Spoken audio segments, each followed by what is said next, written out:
Tyttö oli jo tehnyt useita kukka-aiheisia tauluja ja tutkaili viimeisintään puulautaseen maalaamaansa. Joskus aikoinaan hän oli löytänyt piirretyn hevosen kuvan ja tehnyt siitä vesivärityön, mutta nyt tuli halu kokeilla öljyväriä hevosaiheeseen. Hän selaili vanhoja pellervolehtiä ja eräällä aukeamalla oli muutamia lehmiä. Hän meinasi jo kääntää sivua, kun idea iski tajuntaan. Lehmien väliin voisi maalata hevosen. Hänellä oli kansiossa paljon kuvia hevosista. Valitsisi vain sopivan. Hän teki tavallaan kokeilun.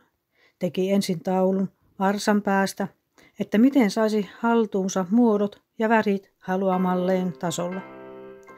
Kun hän oli tyytyväinen tulokseen, suunnitteli jo tulevaisuudelle isompaa aihetta.